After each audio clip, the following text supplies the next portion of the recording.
Bismillahirrahmanirrahim. Assalamualaikum warahmatullahi wabarakatuh.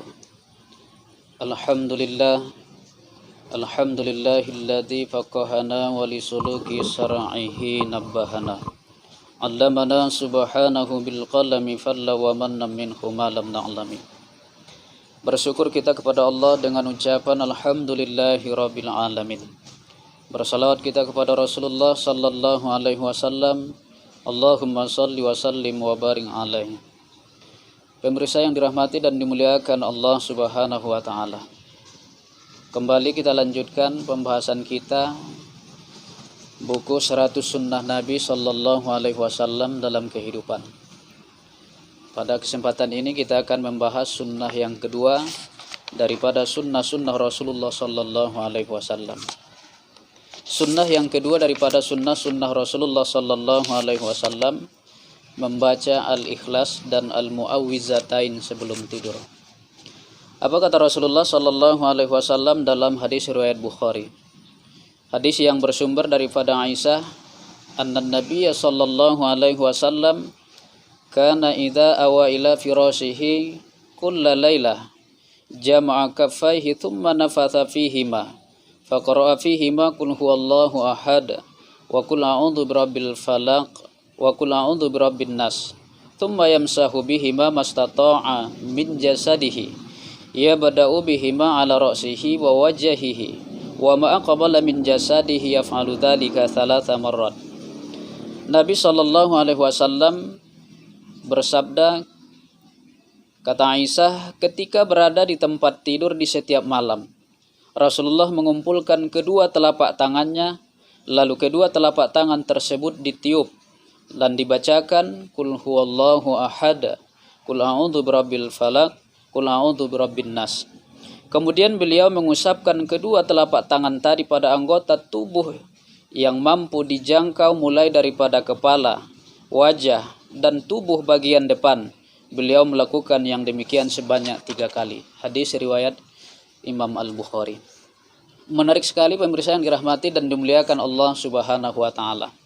Dan ternyata kalau kita baca dalam Tibbun Nabawi, salah satu yang dilakukan oleh Rasulullah sehingga Rasulullah itu orangnya sehat, dan kita tahu dalam sejarah hanya beberapa hari Rasulullah sakit kemudian menghembuskan napas terakhir. Rasulullah itu orangnya yang sangat sehat.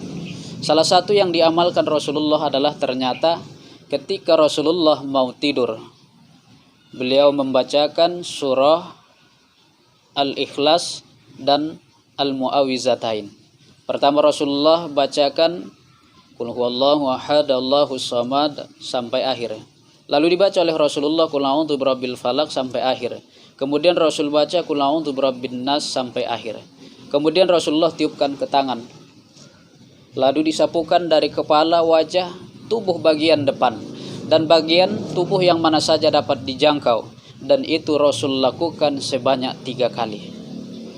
Pemirsa yang dirahmati dan dimuliakan Allah Subhanahu wa taala, mungkin kita semua sudah tahu tentang ilmu ini. Di waktu kecil kita sering dipraktekkan oleh orang tua, sebelum tidur dibacakan oleh orang tua ke tangannya, lalu ditiupkan, lalu disapukan kepada anggota badan kita. Dan ternyata alhamdulillah sampai kita besar orang yang sehat, dan terlebih-lebih jauh kita dari gangguan setan. Maka pemirsa yang dirahmati dan dimuliakan Allah Subhanahu wa taala, saya tidak ingin mengajari, saya hanya ingin mengingatkan sunnah Rasulullah yang kedua ini, mari sama-sama kita amalkan. Terlebih dahulu kepada diri kita sendiri, baru ajarkan kepada orang-orang lain, dan kepada anak kita yang belum bisa melakukan ini, lakukanlah sebelum mereka tidur. Bacakan surah Al-Ikhlas, bacakan surah Al-Falaq, bacakan surah An-Nas, lalu tiupkan ke tangan dan sapukan ke kepala anak kita dari kepala, kemudian wajah dan badannya bagian depan, dan seluruh badan yang mana bisa kita sapukan. Maka yakinlah pemirsa yang dirahmati dan dimuliakan Allah, ini ajaran dari Rasulullah, sunnah Rasulullah sallallahu alaihi wasallam. Kalau kita amalkan ini, kita akan disehatkan oleh Allah, dan kita akan dijauhkan daripada tipu daya dan muslihat syaitan. Pemirsa yang dirahmati dan dimuliakan Allah Subhanahu wa taala, kembali saya ingatkan kembali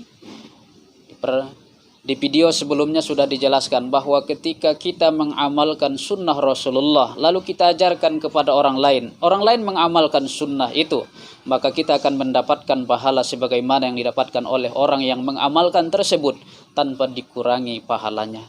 Maka luar biasa ketika kita mengamalkan sunnah Rasulullah Sallallahu Alaihi Wasallam. Mudah-mudahan Allah selalu memberikan hidayahnya kepada kita sehingga kita tetap terus berada pada jalan dan sunnah-sunnah Rasulullah Sallallahu Alaihi Wasallam. Demikian, semoga bermanfaat. Nasrun minallah wa fathun qarib wa basyiril mu'minin. Wassalamualaikum warahmatullahi wabarakatuh.